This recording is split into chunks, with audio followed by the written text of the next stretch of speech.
जय श्रीराम. हर हर महादेव. मी सचिन पाटील. आमचे एक मित्र आहेत. तुमच्यातले बरेच लोक त्यांना ओळखत असतील. अलीकडे त्यांनी डिबेट शो फार गाजवलेत. तुषार दामगुडे. त्यांची मुलाखत सुद्धा घेतली होती माझ्या चॅनलवर राष्ट्रप्रथम म्हणून. त्यांनी एकदा एक सोशल एक्सपेरिमेंट केला त्यांच्या सोशल मीडिया अकाउंटवर, फेसबुकच्या, आणि तो ओनली फ्रेंड्स त्यांनी केला होता. उगाच म्हणजे खळबळ माजवावी किंवा काहीतरी हंगामा उभा करावा हा त्याचा उद्देश नव्हता. म्हणून त्यांनी ओनली फ्रेंड्समध्ये त्यांनी ती एक पोस्ट केली. त्याच्यावर त्यांचा उद्देश कदाचित लोकांच्या प्रतिक्रिया काय येतात हे बघणं असावं असं मला वाटतं. आमचं कधी त्याच्यावर डिस्कशन झालं नाही, पण मी सुद्धा त्या प्रतिक्रिया बघितल्या आणि आमचं ऑब्झर्वेशन एक सारखंच झालं असेल त्या संदर्भात असं मला वाटतं. तो प्रयोग असा होता की त्यांनी डॉक्टर बाबासाहेब आंबेडकर यांचे लिखाण आणि भाषणे खंड 18 भाग 3 याच्यामध्ये जे 1946 ते 1956 पर्यंतची जी भाषणं आहेत त्यांची, म्हणजे त्याच्या दरम्यानमधली, ते सर्व भाषणं त्या खंडामध्ये आहेत. आणि त्यातल्या 15 ऑक्टोबर 1956 मधलं नागपूर येथे त्यांचं झालेलं भाषण, त्या भाषणातले काही त्यांनी थोडासा एक तुकडा त्याच्यामध्ये टाकला. काँग्रेसने ज्या पद्धतीने महिलांना राजकारणामध्ये घ्यायला सुरुवात केलेली आहे, त्याच्यावर डॉक्टर बाबासाहेब आंबेडकरांची ते टिप्पणी होती की ही फार शर्मेची गोष्ट आहे. आणि बऱ्याचशा गोष्टी ते त्याच्यामध्ये बोलले की आता अलीकडे सुद्धा कोमल भारद्वाज नावाच्या एका महिलेने त्याच उतार्याला समाज माध्यमांवर जेव्हा मांडलं होतं तेव्हा खूप खळबळ उडाली होती. त्या महिलेला खूप धमक्या गेल्या, खूप शिवीगाळ झाली. आणि मग नवभारत टाइम्सने फॅक्ट चेक केलं आणि फॅक्ट चेक केल्यानंतर लक्षात आलं की बाबा हे सत्य गोष्ट आहे की खरोखर आंबेडकरांनी ते लिहिलेलं आहे. तर ते त्यांचं लिहायचा उद्देश हे नव्हता की बाबा, त्याच्यात दुसरा एक सिंपल त्याचा उद्देश होता की त्यांनी तिथे एक ट्रिक केली. आणि ते ट्रिक अशी केली की दामगुडेंनी की ते वाक्य गोळवलकर गुरुजींचं आहे असं सांगितलं आणि पुढे मजा आली. मग काय, जर लोक राशन पाणी घेऊन चढतात, हे बामणं अशी आहेत आणि यांना स्त्रियांचं स्वातंत्र्य सहन होत नाही आणि बघा कसे तुच्छ विचार आहेत वगैरे वगैरे. काहींनी अशा पद्धतीच्या प्रतिक्रिया दिल्या आणि काहींनी प्रतिक्रिया दिल्या की बाबा कुठल्या महापुरुषाचं आहे हे बघावं लागेल. काहींनी त्याच्यावर एक समतोल प्रतिक्रिया दिल्या. हे प्रतिक्रिया देणारे खूप कमी लोक होते. आणि काहींनी त्यातही गोळवलकर गुरुजींची बाजू घेण्याचा प्रयत्न केला. माझा आजचा उद्देश हा आहे सांगायचा की गुरुजींनी लिहिलं आहे तर मग काहीतरी त्याच्यामध्ये तथ्य असेल आणि मग खरोखर त्याच्यावर विचार करावा लागेल. पण हा घटक खूप कमी होता. आज कोरटकरच्या विषयात सुद्धा मला थोडासा हा गंध येतोय की जातीसाठी माती खाणाऱ्यांची संख्या सगळीकडेच असते. पुढे त्यांनी तो खुलासा केला नाही केला मला माहित नाही की बाबा हे वाक्य गोळवलकर गुरुजींचं नसून आंबेडकरांचं आहे. मग पुढे काय लोकांची तोंड पायाचुकती झाली असतील किंवा काय काय, तो भाग नंतरचा. पण जेव्हा मी अशा पद्धतीनं मी सुद्धा मांडणी करतो की बाबा अशा पद्धतीचं एक वाक्य आंबेडकर सुद्धा बोललेले आहेत, अशा पद्धतीचं प्रबोधनकार ठाकरे सुद्धा बोललेले आहेत, अशा पद्धतीचं याच्यामध्ये सुद्धा नमूद केलेलं आहे. शाहू महाराजांच्या सुद्धा बऱ्याचशा गोष्टी ज्या वैदिक परंपरेला मान्यता देणारे आहेत. असं तेव्हा समोरच्याची जी भाषा असते ती बोलायची ती फार वेगळी असते. किंवा फुलेंच्या साहित्यातल्या काही गोष्टी जर आपण हे केल्या, अधोरेखित केल्या, तर नाही ते बघावं लागेल. ते नाही, त्यांनी ते त्या काळात ते त्यावेळेस ते परिस्थिती बघून. पण जेव्हा विषय सावरकरांचा येतो तेव्हा राशन पाणी घेऊन लोक चढलेली असतात. आता समस्या अशी आहे की सावरकरांच्या बऱ्याचशा गोष्टींचा, बऱ्याचशा मांडणीशी मी सहमत नाही. मी हे ओपनली मान्य करतो. तरी सुद्धा काही आहेतच कमेंट बॉक्समध्ये की सावरकरांना वाचवण्याचा तुमचा प्रयत्न केविलवाणा आहे. सावरकरांना वाचवणारा मी कोण आहे? तुमचा विवेक आहे ना तुमच्याकडे. माझं एवढंच म्हणणं आहे की तुम्हाला याच्यावर व्यक्त व्हायचं तर त्याच्यावर व्यक्त व्हा, एका बापाचे असाल तर. आणि त्यासाठी वाघाचं काळीच पाहिजे. कमेंट बॉक्समध्ये येऊन बोलणं इतकं ते सोपं नसतं. तुम्हाला जेव्हा समाजात तुम्ही व्यक्त होता, जेवढ्या तीव्रतेनं सावरकरांवर व्यक्त होता, तेवढ्याच तीव्रतेनं, तेवढ्याच इंटेन्सिटीनं तुम्ही आंबेडकर किंवा फुलेंवर व्यक्त होऊन दाखवा बरं. अंगावर कपडा सुद्धा शिल्लक राहणार नाही. काल मला शहाणपणा शिकवायला एका व्यक्तीनं फोन केला. फार नम्रतेनं बोलले ते. पण ते म्हणत की बाबा अशानं कसं होणार आहे, आपण सहिष्णुतेनं वागलो पाहिजे, दारूबंदीसाठी आपण काम केलं पाहिजे, समाजातल्या बेरोजगारीसाठी अरे ते काम आहे का माझं? नाही मग सगळेच असं करून कसं चालेल, असं तसं. मग मी त्यांचा एक शब्द पकडला त्याच्यातला आणि मी म्हटलं, "आता हे वाक्य असंच्या असं तुम्ही जाऊन एखाद्या विहारामध्ये, बुद्ध विहारामध्ये जाऊन तुम्ही बोला किंवा तुम्ही एखाद्या पुरोगाम्यांच्या सभेत बोला. तुमच्या अंगावर कपडा शिल्लक राहिला तर सांगा." "नाही, नाही, नाही, असं नाही. मला ते म्हणायचं नव्हतं." फाटली ना. हीच तर दहशत मिटवायची आहे ना मला. हीच समाजातली दहशत, हीच समाजातली झुंडशाही मला मिटवायची आहे. त्यासाठी मला लोकांना ब्लँकेट वाटून आणि दारूबंदीसाठी काम करून नाही जमणार. कोणाला तरी धर्मरक्षण आणि कोणाला तरी या झुंडशाहीच्या विरोधात उभं राहावं लागेल. मला शहाणपणा शिकवता एक वाक्य तुझ्या तोंडून इकडे-तिकडे निघून गेलं. ते वाक्य असं होतं, की बाबा बुद्धांनी जर का बरं ते काही तर्क नव्हता, तो फालतू बालिश होतं. तो बालिश तर्क असा होता, की बुद्धांना पिंपळाच्या झाडाखाली जर का ज्ञान प्राप्त झालं, तर विभूती योगामध्ये श्रीकृष्ण म्हणतो, की झाडांमध्ये पिंपळ मी आहे, तर मग श्रीकृष्ण बुद्धांचे गुरु झाले. म्हटलं श्रीकृष्ण बुद्धांचे गुरु आहेत. हे वाक्य म्हटलं तू कुठे दुसऱ्या ठिकाणी बोलून दाखव. तू असं तिकडे जाऊन तू शहाणपणा शिकवून दाखव. ते तुला जीव जाईस्तोवर हाणतील आणि ते हाणतील ते योग्यच करतील. हा काही तर्क होऊ शकत नाही. तर ही जी सहिष्णुतेचा जो बाजार आपण मांडलाय, हा जो उदारमतवादाचा बाजार, हा काय ठेका काय हिंदूंनी घेतलाय का? हा मोठा प्रश्न आहे. पण हे करत असताना माझ्या जातीचा व्यक्ती आहे म्हणून कुठल्याही थराला जाऊन जर का मी त्याची पाठराखण करत असेल, कोरटकरच्या बाबतीमध्ये चाराण्याचंही समर्थन मला अपेक्षित नाहीये. चाराण्याचंही नाही. त्याला खूप सारी कारणं आहेत. अभिव्यक्तीबद्दल जर का तुम्ही बोलाल, मी बघतोय काही लोकं असे दबक्या आवाजात बोलतात, की कोरटकरांचं पण आपण बाजू समजून घेतली पाहिजे असं बोलताना मला दिसतंय. पहिली गोष्ट, ब्राह्मण समाज त्या अवस्थेमध्ये आहे का? अशा पद्धतीनं बोलण्याच्या अवस्थेमध्ये आहे का? आपल्याला सामाजिक परिस्थिती, त्याचं भान, त्याचा विवेक आपल्याकडे आहे का? पहिलेच तुमचे जे प्रतिनिधी तुम्ही दिलेले आहेत समाजामध्ये, ब्राह्मण समाजाचे जेही प्रतिनिधी आहेत, आनंद दवे असोत, शरद पोंक्षे असोत किंवा आपले राहुल सोलापूरकर असोत, की जे प्रतिनिधी म्हणून ज्यांच्याकडे बघितलं जातं. यांनीच कमी आतंक नाही मचवलाय आपल्या समाज माध्यमांवर आणि सगळीकडे. पहिली गोष्ट म्हणजे की हेच एका वेगळ्याच अहंकारात जगतायत. मी हे छाती ठोकपणे सांगतोय आणि हे फार चुकीचं करतायत ते. आता पार्थ बावस्कर आणि शरद पोंक्षेंचा मी अलीकडे एक व्हिडिओ बघितला. छत्रपती शिवाजी महाराज म्हण हा आग्रह चुकीचा आहे. शिवाजी हेच कोई आदरार्थी आहे. आपण परमेश्वराला नावानं हाक मारतो. त्याची गरज आहे का सध्या? त्याची गरज आहे का? विदर्भामध्ये या गोष्टीला धड्या गांडीत बिबे भरणे असं म्हणतात. कशाला तुम्हाला बिबा भरायचंय तिथे जाऊन? आज आपण कुठल्या कंडिशनमध्ये, मग आम्हाला का भाषण स्वातंत्र्य नाही का? अरे तुम्हाला विवेक आहे ना, विवेक. तुमच्या ह्या शहाणपणामुळे, तुमच्या ह्या बाष्कळपणामुळे तिकडे रस्त्यावर ते आपल्या बीडमध्ये ब्राह्मणाच्या घरावर हल्ला होतोय, कुठे त्या परभणीमध्ये एखाद्या ब्राह्मणाचं घर फुटतंय. आज आपण सुरक्षित वातावरणामध्ये आहोत, पण आपण कशा पद्धतीनं बोललो पाहिजे याचं भान. आता परवा ते कोणी मिलिंद लेले म्हणून माझ्या कमेंट बॉक्समध्ये आला आणि तुम्ही अमृता फडणवीस यांच्यावर टीका केली म्हणून बोलायला लागला. तुम्ही अमृता फडणवीस यांचं समर्थन केवळ ब्राह्मण आहे म्हणून करता. त्यांची कुठलीही कृती समर्थनीय नाही. मी इथं छातीठोक सांगतोय. त्या रियाजला घरात घेऊन नाचणं हे समर्थनीय नाही. हे व्यक्ती स्वातंत्र्याच्या दायऱ्यामध्ये येत नाही. आपण एका अशा प्रतिनिधीच्या पत्नी आहोत, त्याला त्या पदाला एक गरिमा आहे. आपण जर का आधीपासून, म्हणजे मी मोठमोठ्या लोकांच्या याच्यामध्ये सल्ला घेतलेली आहे, की तुम्हाला हे योग्य वाटतं का? सगळ्या लोकांचं उत्तर आहे नाही.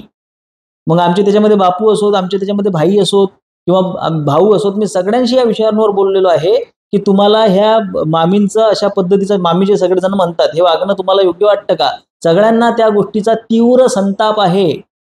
उगाच फालतूगिऱ्या करत तुम्ही बाजू उचलू नका. मी एका कार्यक्रमाला गेलो होतो भाषणासाठी. माझ्या आधी अगोदरच्या वर्षी त्यांनी तिथे अमृता फडणवीस यांना भाषणासाठी बोलावलं होतं. एक वेगळ्याच अहंकारामध्ये आपली भाषा असते. आम्ही खूप हुशार आहोत, आपण टिकलोत, आपण या समाजाला ही दिलंय. हे आता बोलण्याची आवश्यकता नाही. लोकांना तुम्ही इन्स्टिगेट करताय. आपण व्हिक्टिम कार्ड खेळायला पाहिजे. आपण एका वल्नरेबल कंडिशनमध्ये आहोत.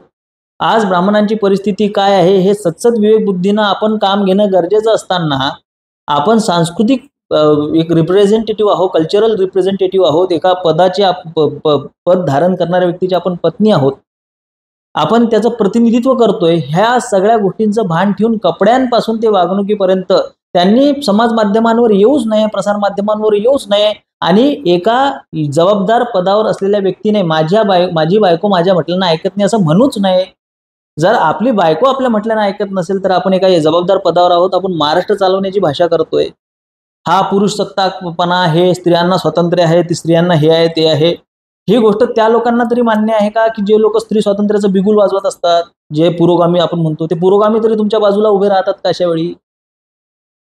हा शून्य विवेक असल्याचा हा हे द्योतक आहे, की आम्हाला समाजामध्ये वागण्याचा, आमच्या अशा वागणुकीमुळे तुमचे प्रतिनिधित्व करणाऱ्या किंवा तुमची बाजू मांडणाऱ्या लोकांना समाजामध्ये तोंड दाखवायला जागा उरत नाही.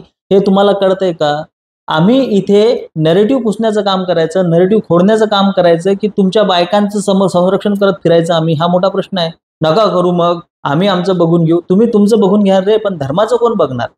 तुमच्या त्या खोट्या अहंकारापायी, तुमच्या त्या खोट्या स्त्री स्वातंत्र्यापायी, तुमच्या त्या शानो शौकतपायी, तुमच्या त्या म्हणजे मी आहे, आम्हाला बोलण्याचा अधिकार आहे, आम्ही बघतो आमच्या कोण आळू येतं, तुमच्या ह्या ह्या आगाऊपणाच्या पायी जे सामान्य ब्राह्मणांवर जी बित्ती आहे, जी इतर लोकांवर जी बित्ती आहे, जी लोक टपून बसलेली आहेत उद्या ब्राह्मणांच्या कत्तली करण्यासाठी, ज्याच्यातून धर्माचं नुकसान होणार आहे, ज्याच्यातून या धर्माचा ऱ्हास होणार आहे, तुम्ही काही दिवस गप्प बसा ना, काही दिवस शांत बसा ना. नाही ना त्याची आवश्यकता. तुमची मुलगी यशस्वी झाली त्याच्यासाठी तुम्हाला आम्ही अभिनंदन देतो, पण त्याचा मुद्दा त्याला आरक्षणाशी जोडून कुठल्याही सवलतीचा लाभ न घेता हे असं जेव्हा तुम्ही मांडता तेव्हा तुम्ही समाजातल्या इतर घटकांना इन्स्टिगेट करताय. उगाच तुम्ही जखमीवर मीठ चोळण्याचं काम करताय, हे आपल्या लक्षात येतंय का? तुम्हाला डॉक्टर बाबासाहेब आंबेडकर म्हणजे काय वाटले? तोंडी लावायला प्रत्येक गोष्टीमध्ये ब्रह्मजानीती इति ब्राह्मण म्हणत त्या राहुल सोलापूरकरांना आंबेडकर हे ब्राह्मण होते. हे कसल्या हा शहाणपणा तुम्हाला कोणी सांगितला? पहिली गोष्ट म्हणजे 4 तास मंदिरामध्ये घरातल्या घालवणारा मी व्रतस्थ आहे, मी धर्माचं मी पाईक आहे, मी धर्म आचरणात आणलेला आहे. मी सुद्धा धर्मावर इतक्या अधिकाऱ्यांना भाष्य करत नाही. मी सुद्धा प्रत्येक वेळी जगद्गुरु तुकोबाराय माऊली ज्ञानोबारायांचं बोट पकडतो, त्यांचं प्रमाण वापरतो, त्यांच्या चरणाशी लीन होऊन त्यांची आज्ञा घेऊन मी एखादं प्रमाण आणि एखादं मत मांडतो. ब्रह्मजानीती इति ब्राह्मण आणि म्हणून डॉक्टर बाबासाहेब आंबेडकर ब्रह्माचं, अरे विवेक चूडामणी सारख्या एका महाग्रंथामध्ये आदिगुरु शंकराचार्यांनी ज्या गोष्टीची माया असो, ब्रह्म असो किंवा एवढ्या मोठ्या साहित्यामध्ये ज्या गोष्टीचा उहापोह केलेला आहे, तरी सुद्धा आपल्या तर्काच्या चिमटीत ब्रह्म येऊ शकत नाही. म्हणजे साधं अद्वैत वेदांत आणि विशिष्टाद्वैत याच्या जर का चर्चेवर बसल्यानंतर तासनतास निघून जातील, वर्षानुवर्ष निघून जातील. आदरणीय वक्ते बाबा आणि एक तेवढेच आदरणीय असलेले महाराज, त्यांचं मी नाव सांगणार नाही, त्यांच्यातला शास्त्रार्थ 20 वर्ष चालला, 20 वर्ष, तरी सुद्धा ब्रह्मावरची चर्चा संपली नाही. 2 मिनिटात आपण फक्त आपली स्वतःला शोकेस करण्यासाठी ब्रह्मजानीती इति ब्राह्मण या हिशोबाने, अरे ब्रह्म समजलं आंबेडकरांना हे तुम्हाला स्वप्नात येऊन सांगितलं का? मुळात तुम्हाला ह्या पचड्यात पडायचं कशाला आहे? काय हा शहाणपणा आपल्याला करायचा का आहे? मला हे समजत नाही. प्रत्येक वेळी डॉक्टर बाबासाहेब आंबेडकर, प्रत्येक वेळी छत्रपती शिवाजी महाराज, अरे इतके नेरेटिव्ह पडलेले आहेत समाजामध्ये, तुम्हाला प्रत्येक वेळी ह्यांच्यावरच का भाष्य करायचं आहे मला समजत नाही. मग कशावर बोलावं? जे साई दीपक कशावर बोलतात, आनंद रंगनाथन कशावर बोलतात, किंवा एवढे मोठे समाजातले अजित भारती सारखे लोक कशावर बोलतात?